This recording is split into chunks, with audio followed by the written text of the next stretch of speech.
जय हिंद दोस्तों, मैं हूं अनूप और आप सब लोग देख रहे हैं ग्लोबल कॉन्फ्लिक्ट। तो दोस्तों, पिछले साल लद्दाख में चाइना के साथ भारत के झड़प के दरमियान ही फ्रांस की तरफ से भारत को राफेल एयरक्राफ्टों की डिलीवरी किया गया। राफेल एयरक्राफ्ट भारत में पहुंचने के साथ साथ चाइना के अंदर भी एक तरीके से खलबली मचा हुआ था, क्योंकि टेक्नोलॉजिकली चाइना के एयरक्राफ्टों के तुलना में राफेल एयरक्राफ्ट काफी आगे है। इवन दोस्तों, हाल ही में चाइना में यह भी चर्चा किया जा रहा है कि भारत के राफेल एयरक्राफ्टों को काउंटर करने के लिए चाइना के J-20 को अपग्रेड किया जाएगा। तो ऐसे में आज हम जानने का कोशिश करेंगे कि भारत के राफेल और चाइना के J-20 फाइटर एयरक्राफ्टों में कौन बेहतर है। और दोस्तों, ये कंपैरिजन एयरक्राफ्ट के टेक्नोलॉजिकल एडवांटेज के मामले में है। आप लोगों को एयरक्राफ्ट में इस्तेमाल होने वाले एवियोनिक्स और उसके घातकता के बारे में भी बताऊंगा। साथ में आपको यह भी बताऊंगा कि भारत किस तरीके से राफेल एयरक्राफ्ट के सहारे चाइना के ऊपर बढ़ोतरी हासिल कर सकता है। तो डिटेल में जानने के लिए वीडियो के आखिर तक बने रहिए और चैनल को सब्सक्राइब और वीडियो को लाइक जरूर कीजिए। दोस्तों, राफेल एयरक्राफ्ट को इंडियन एयरफोर्स के सबसे ज्यादा टेक्नोलॉजिकली एडवांस एयरक्राफ्ट कहा जाता है। इवन ये दुनिया में सबसे आधुनिक एयरक्राफ्टों में भी गिना जाता है, क्योंकि इसमें टेक्नोलॉजिकली नया जनरेशन के एवियोनिक्स और इक्विपमेंटों का इस्तेमाल किया गया है। जबकि दूसरी तरफ अगर चाइना के बेड़े को देखें तो आपको पता चलेगा कि चाइना द्वारा कई वैरायटीज के फाइटर एयरक्राफ्टों का इस्तेमाल किया जाता है, जिनमें चाइना द्वारा कॉपी किया हुआ J-7, J-10, J-20 जैसे फाइटर एयरक्राफ्ट तो है ही, साथ में रशिया से खरीदा हुआ सुखोई Su-27, Su-30 MKK और Su-35 जैसे फाइटर एयरक्राफ्ट भी शामिल है। पर इंडिया के राफेल एयरक्राफ्टों के साथ अगर चाइना के किसी भी एयरक्राफ्टों को कंपेयर किया जाए तो टेक्नोलॉजिकली J-20 ही ऐसा एयरक्राफ्ट है जो राफेल के थोड़ा बहुत आसपास आ सकता है। दोस्तों, टेक्नोलॉजिकल कंपैरिजन से पहले चलिए दोनों एयरक्राफ्ट के थोड़ा आकार और वजन के बारे में भी जान लेते हैं। बेसिकली राफेल एयरक्राफ्ट फ्रांस के डैसॉल्ट एविएशन के द्वारा बनाया हुआ एक twin engine multi role fighter aircraft है, जो कैनर्ड डेल्टा विंग डिजाइन के साथ बनाया गया है और इसे 4.5 जनरेशन के फाइटर एयरक्राफ्ट का दर्जा दिया जाता है। जबकि J-20 चाइना के चेंगडू कॉर्पोरेशन द्वारा बनाया हुआ एक single seated twin engine stealth fighter aircraft है, जो Chinese people liberation army air force द्वारा इस्तेमाल किया जाता है। दोस्तों, वैसे तो इसे स्टेल्थ एयरक्राफ्ट कहा जाता है, लेकिन इसके स्टेल्थ कैपेबिलिटी को लेकर कई सारे सवाल भी है, जिसके बारे में मैं आप लोगों को वीडियो में बताऊंगा। दोस्तों, दोनों एयरक्राफ्ट के आकार को देखें तो आपको पता चलेगा कि एक राफेल एयरक्राफ्ट करीबन 15.27 मीटर लंबा, 10.8 मीटर उसका विंग स्पैन और 5.34 मीटर उसका लंबाई है। जबकि एयरक्राफ्टों के MTU वेट करीबन 10,300 किलोग्राम और मैक्सिमम टेक ऑफ वेट करीबन 24,500 किलोग्राम है। वहीं पे चाइना के J-20 एयरक्राफ्टों को देखें तो ये लंबाई में करीबन 20.4 मीटर, चौड़ाई में करीबन 13.5 मीटर और हाइट में करीबन 4.45 मीटर है। जबकि इसका MTU वेट 19,400 किलोग्राम और maximum take off weight 36,000 kilogram है। मतलब आकार और वजन के मामले में राफेल एयरक्राफ्ट एक मीडियम वेट कैटेगरी के फाइटर एयरक्राफ्ट है, जबकि J-20 एक हैवी क्लास के बड़े आकार के फाइटर एयरक्राफ्ट है। वहीं पे एयरक्राफ्टों के परफॉर्मेंस को देखें तो राफेल एयरक्राफ्टों का रेंज 3,700 किलोमीटर है, जबकि J-20 का रेंज करीबन 3,400 किलोमीटर तक है। जबकि दोनों एयरक्राफ्ट ही एडिशनल फ्यूल टैंक और एरियल रिफ्यूलिंग के साथ इससे ज्यादा लंबे दूरी का उड़ान भर सकता है। राफेल एयरक्राफ्टों के अधिकतम रफ्तार करीबन 2,130 किलोमीटर है, जबकि J-20 का अधिकतम रफ्तार 2,223 किलोमीटर है। मतलब ये करीब करीब समान रफ्तार वाला एयरक्राफ्ट है। लेकिन सर्विस सीलिंग के मामले में अगर देखा जाए तो राफेल एयरक्राफ्ट का सबसे अधिक सर्विस सीलिंग करीबन 15,235 मीटर है, जबकि J-20 का यही सर्विस सीलिंग करीब करीब 20,000 मीटर है। पर दोस्तों, किसी एयरक्राफ्ट के आकार, उसका रेंज और उसका सर्विस सीलिंग कभी भी ये डिसाइड नहीं कर सकता है कि कौन सा एयरक्राफ्ट ज्यादा कैपेबल है और कौन सा ज्यादा आधुनिक है। और दोस्तों, ये मामला डिसाइड होता है एयरक्राफ्टों में इस्तेमाल होने वाले एवियोनिक्स से। दोस्तों, दोनों एयरक्राफ्ट ही active electronically scan array radar से लैस है, जिसे दुनिया में रडारों में सबसे आधुनिक रडार माना जाता है। राफेल एयरक्राफ्टों में थेल्स कंपनी के द्वारा डेवलप किया हुआ RBE-2AA active electronic scan array radar इस्तेमाल किया गया है, जबकि चाइना द्वारा इसमें type 1475 KLJ-5 active electronically scan array radar का इस्तेमाल किया गया है। दोस्तों, दोनों देशों की तरफ से ही अपने रडार के कैपेबिलिटी और उसके डिटेक्शन रेंज के बारे में कोई पब्लिकली जानकारी नहीं दिया गया है और इसे फिलहाल खुफिया ही रखा गया है। पर राफेल एयरक्राफ्ट में जो इलेक्ट्रॉनिक वॉरफेयर सिस्टम का इस्तेमाल हुआ है, उसे दुनिया के सबसे आधुनिक इलेक्ट्रॉनिक वॉरफेयर सिस्टम कहा जाता है। यह असल में स्पेक्टर नामक एक ऐसा सिस्टम है जो दुश्मन के डिफेंस सिस्टमों को एयरक्राफ्टों के ऊपर हमला या एयरक्राफ्टों को डिटेक्ट करने से रोकता है। जबकि इन सिस्टमों के द्वारा दुश्मन के मिसाइल और कम्युनिकेशन इक्विपमेंटों को भी जैम किया जा सकता है और यह राफेल एयरक्राफ्टों को एक तरीके से बढ़ोतरी देता है। इवन दोस्तों, ये सिस्टम कितना इंपॉर्टेंट है इसके बारे में जानने के लिए इतना ही काफी है कि टोटल एक राफेल एयरक्राफ्ट का कीमत में सिर्फ 30% तो यही इलेक्ट्रॉनिक वॉरफेयर सिस्टमों को बनाने के लिए खर्चा होता है। J-20 एयरक्राफ्टों में जो active electronic scan array radar का इस्तेमाल किया गया है वो नोज माउंटेड है और इसमें एक infrared electro optical search and tracking sensor भी लगाया गया है, जो एयरक्राफ्टों को 360 डिग्री व्यू का क्षमता देता है। जबकि इसके अलावा J-20 के पास चाइनीज मिलिट्री सैटेलाइट से रियल टाइम डाटा भी हासिल करने का सिस्टम है। दोस्तों, एवियोनिक्स के बाद एयरक्राफ्टों के कैपेबिलिटी को दर्शाता है उसमें इस्तेमाल होने वाला हथियार। बार राफेल एयरक्राफ्ट एक मल्टी रोल एयरक्राफ्ट होने की वजह से इसमें वेराइटीज ऑफ हथियारों को लगाया जा सकता है। मतलब इससे air to air, air to ground, air to sea तीनों तरीके का लड़ाई लड़ा जा सकता है और तीनों तरीके का हथियारों को ही इसमें लगाया जा सकता है। भारत के राफेल एयरक्राफ्टों में फ्रांस के द्वारा बनाया हुआ मीटियोर और स्कैल्प जैसे मिसाइलों को फिट किया गया है। दोस्तों स्कैल्प एक air to ground stealth cruise missile है जिसे स्टैंड ऑफ मिसाइल भी कहा जा सकता है और ये एयर स्ट्राइक जैसे मिशनों को अंजाम दे सकता है। दोस्तों इसे लॉन्ग रेंज लो ऑब्जर्वेबल मिसाइल भी कहा जाता है क्योंकि ये लंबे दूरी तक दुश्मन के रडार से छुप के हमला करने में सक्षम है। जबकि दूसरी तरफ अगर मीटियोर मिसाइलों को देखें तो ये दुनिया के सबसे आधुनिक तरीन एयर टू एयर मिसाइल में शामिल होता है। 150 किलोमीटर रेंज में मीटियोर मिसाइल हाईली मैनेवरेबल टारगेट और लो ऑब्जर्वेबल टारगेटों को भी ध्वस्त कर सकता है। चाइना के J-20 इसके विपरीत एक एयर सुपीरियोरिटी फाइटर एयरक्राफ्ट है।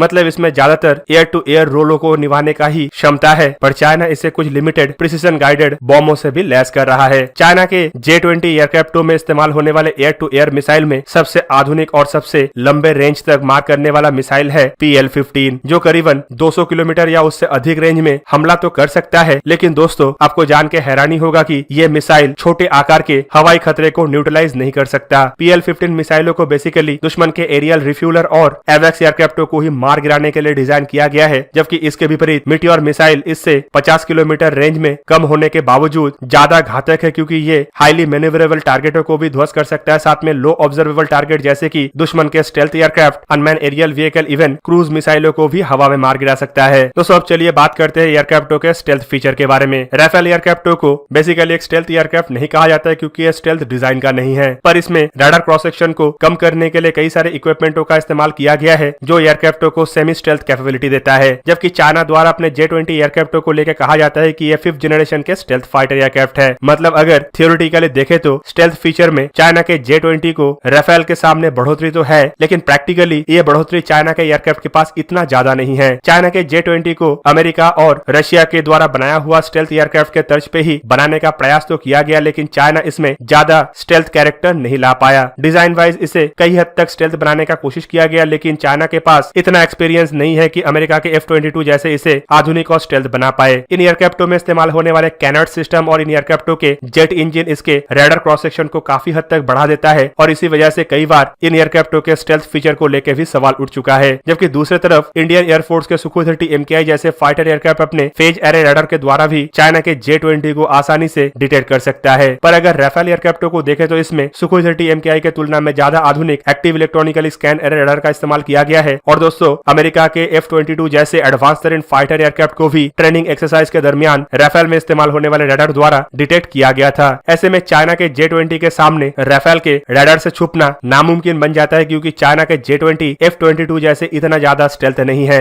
मतलब अगर स्टेल्थ फीचर को प्रैक्टिकली देखा जाए तो दोनों एयरक्राफ्टों के पास लगभग एक ही तरीके का रडार क्रॉस सेक्शन है और दोस्तों इसी वजह से एयरक्राफ्टों को डिटेक्ट करने में active electronic scan array radar ही सबसे ज्यादा भूमिका निभाएगा। पर दोस्तों इससे भी महत्वपूर्ण फीचर है एयरक्राफ्टों के कॉम्बैट एक्सपीरियंस। कौन सा एयरक्राफ्ट कितना हद तक लड़ाई में इस्तेमाल हो चुका है। आप सब लोगों को पता ही होगा कि वियतनाम के साथ लड़ाई के बाद चाइना ने बीते कई दशकों तक कोई भी लड़ाई नहीं लड़ा। इवन भारत के साथ भी चाइना द्वारा हाल ही में जो आंखें दिखाने का प्रयास किया गया उसमें भी चाइना को एक तरीके से मुंह की खाना पड़ा। जबकि दूसरी तरफ चाइनीज एयरफोर्स के पास कॉम्बैट एक्सपीरियंस बिल्कुल है ही नहीं। पर अगर राफेल एयरक्राफ्टों को देखे तो बीते कई दशकों से राफेल एयरक्राफ्ट दुनिया में कई सारे लड़ाई में शामिल हो चुका है, चाहे वो अफगानिस्तान में लड़े जाने वाले लड़ाई हो या फिर सीरिया के अंदर आतंकी ठिकानों को ध्वस्त करना हो। फ्रांस द्वारा अपने राफेल एयरक्राफ्टों को कई सारे लड़ाई के क्षेत्र में कई सालों तक इस्तेमाल किया जा चुका है, इसलिए राफेल एयरक्राफ्टों के पास चाइना के किसी भी एयरक्राफ्ट की तुलना में ज्यादा कॉम्बैट एक्सपीरियंस है। जबकि इन रियल लड़ाई में इस्तेमाल होने की वजह से एयरक्राफ्टों के खूबियां और खामियों के बारे में भी जानने का मौका मिला है और इस वजह से फ्रांस के डसॉल्ट एविएशन द्वारा एयरक्राफ्टों को अपग्रेड करते हुए और ज्यादा उन्नत किया गया है। और दोस्तों इससे आप ये भी अंदाजा लगा सकते हैं कि रियल लड़ाई में कौन सा एयरक्राफ्ट बाजी मारने में सक्षम होगा। तो दोस्तों ये था आज का वीडियो। अगर आपको वीडियो अच्छा लगा तो इसे लाइक कीजिए और मेरे चैनल को सब्सक्राइब कीजिए और साथ में बना हुआ बेल आइकन को भी प्रेस कर दीजिए ताकि आप मेरा वीडियो देख पाए सबसे पहले। जय हिंद।